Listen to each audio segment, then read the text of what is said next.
Sobat Bros di rumah, apa kabar? Kembali lagi dengan saya Dr. Marsha, yang kali ini kita akan mengupas tuntas tentang prosedur diagnostik terbaru, teradvance yang pertama kali di Bali yang dimiliki oleh Bali Royal Hospital untuk mendeteksi kanker prostat, yaitu robotik prostat biopsi. Dan kali ini sudah hadir di samping saya, yaitu dokter urologi kita yang dimiliki oleh Bali Royal Hospital, Dr. Ida Bagus Putra Pramana SPU, yang biasanya nih kalau di Bros dikenal dengan nama Dr. Pram, yang akan menjelaskan kepada kita semua Sobat Bros mengenai prosedur diagnostik terbaru ini, Dok, yaitu deteksi kanker prostat dengan robotik prostat biopsi. Halo Dr. Pram, apa kabar, Dok?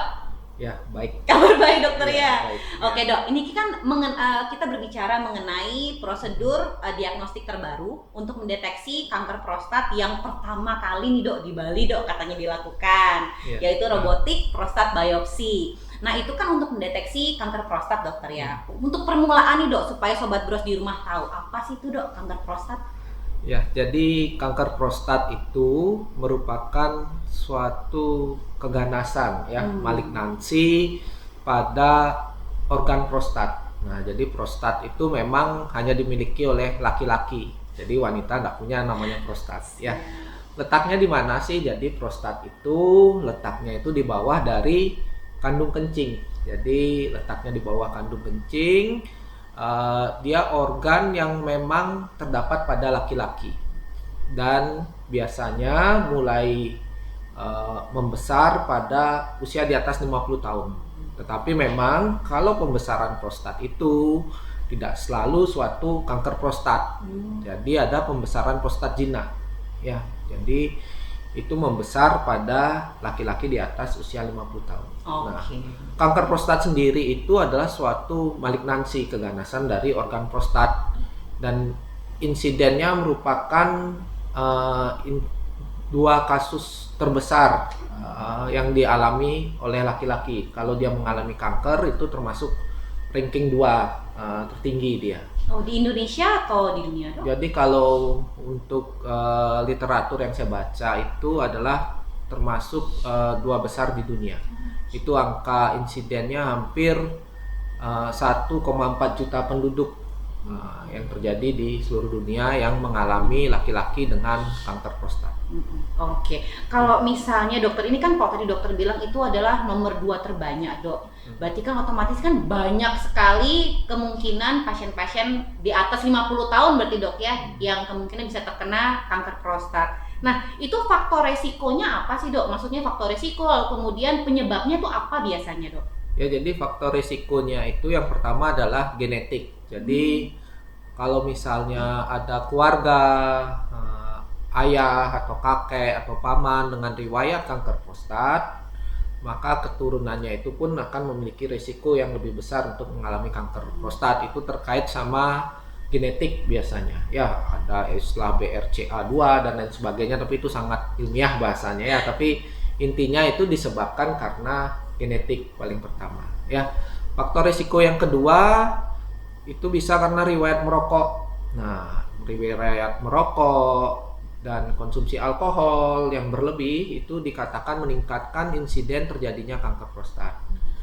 Lalu biasanya bekerja pada kantor atau tempat-tempat kerja dengan bahan kimia, kontak bahan kimia, misalnya pabrik cat atau pengolahan kimia itu memiliki faktor risiko untuk terjadinya kanker prostat. Oke deh. Cara mendiagnosisnya gimana, Dok, untuk kanker prostat ini? Nah, jadi memang tidak semua kanker prostat itu bisa menimbulkan keluhan. Biasanya keluhannya sama antara prostat jinak sama prostat ganas, itu hampir sama keluhannya, nyeri pada saat kencing atau pancaran kencing melemah, anyang-anyangan gitu, tidak tuntas setelah kencing. Itu bisa menunjukkan gejala baik itu kanker prostat ataupun pembesaran prostat jinak. Nah, membedakannya bagaimana? Bisa dari pertama pemeriksaan fisik. Nah, jadi pemeriksaan fisik dengan digital rectal examination, artinya kita masukkan jari itu ke lubang anus lalu kita raba. Nah, jika konsistensinya kenyal, mulus, tidak ada nodul, itu kemungkinan jinak.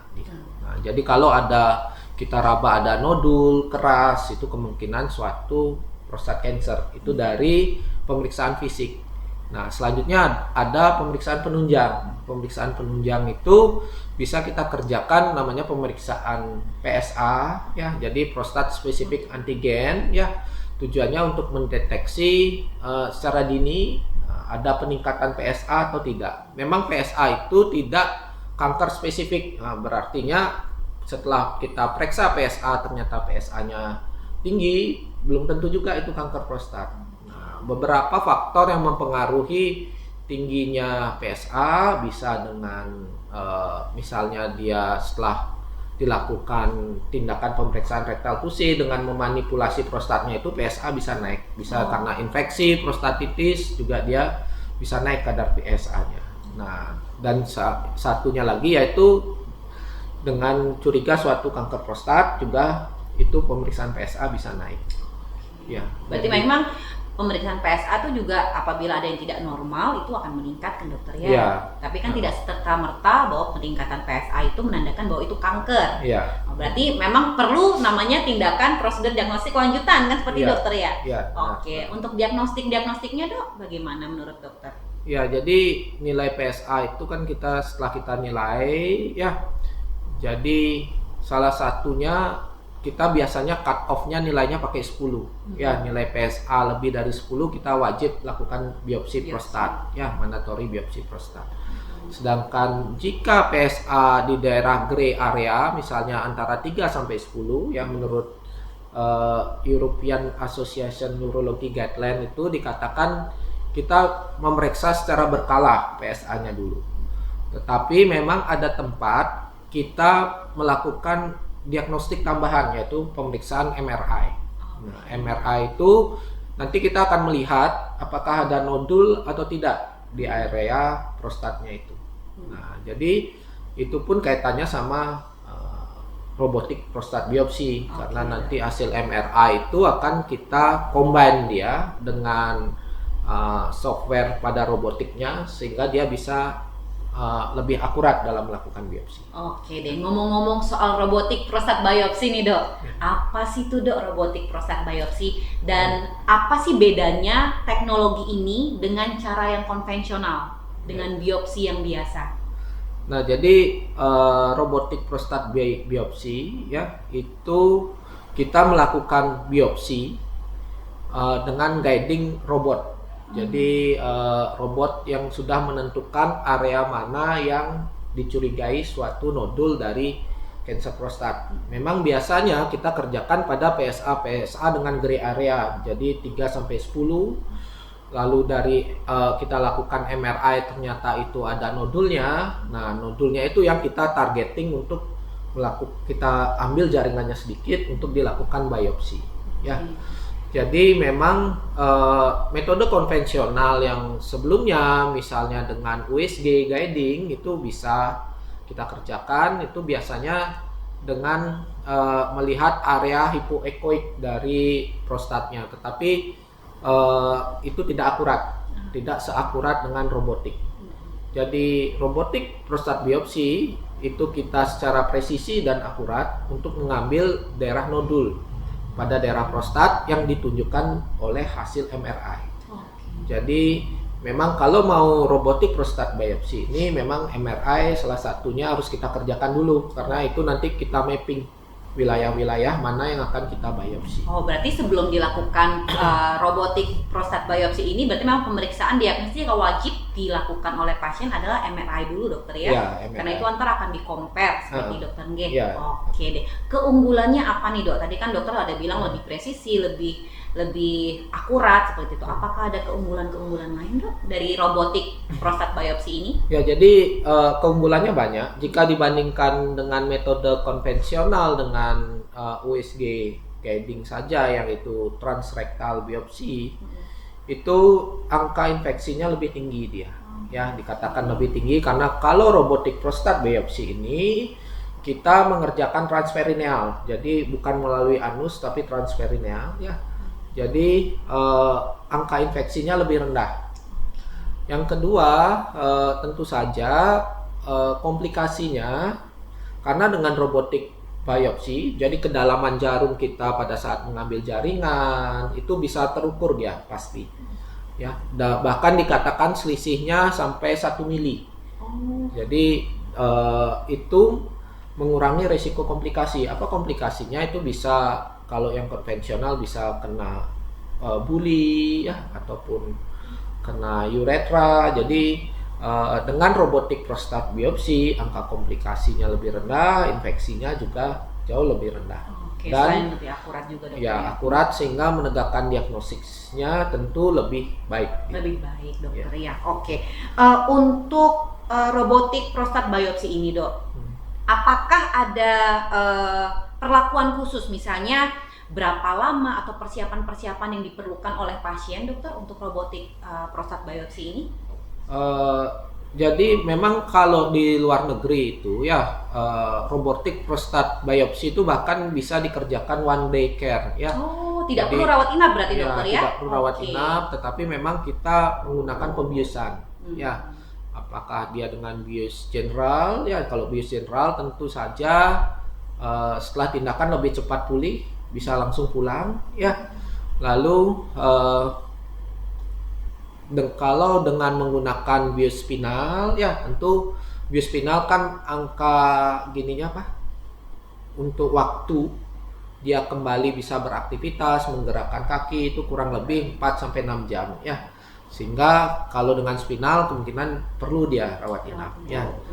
Nah, jadi dengan persiapan lainnya tentu saja tetap kita memberikan obat antibiotik profilaksis ya. Obat antibiotik profilaksis bertujuan untuk mencegah terjadinya infeksi.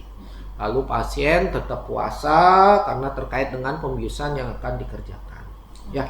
Dan untuk menjaga sterilitas, saya tetap biasanya akan melakukan urus-urus, jadi mengosongkan kotoran fesesnya dari anus dengan obat-obatan sehingga pada regio tersebut dia lebih bersih. Seperti itu. Oke. Dok, untuk biopsi dengan robotik ini, apakah ada range usia khusus? Maksudnya kan tadi dokter bilang bahwa kanker prostat ini kan memang cenderung lebih dialami oleh pasien-pasien kita yang di atas 50 tahun. Apakah memang pure hanya 50 tahun saja atau mungkin yang lebih muda pun bisa melakukan prosedur ini, dok? Nah, jadi itu semua tindakan pasti tergantung indikasinya. Ya, jika dia indikasi dicurigai suatu prostat cancer, maka kita kerjakan biopsi. Indikasinya apa? Memang prostat cancer itu, kalaupun dia ada riwayat genetik, ya genetik dengan orang tua dengan prostat cancer, biasanya kita sudah cek PSA pada usia 45 tahun cut off-nya.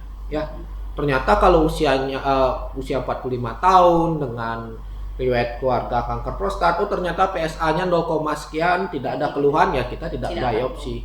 Tetapi memang itu kita kerjakan berdasarkan indikasi. Indikasinya apa ya? Sesuai yang saya jelaskan tadi, dari keluhan, dari pemeriksaan digital rectal examination, fisik, dan juga dari penunjang PSA itu.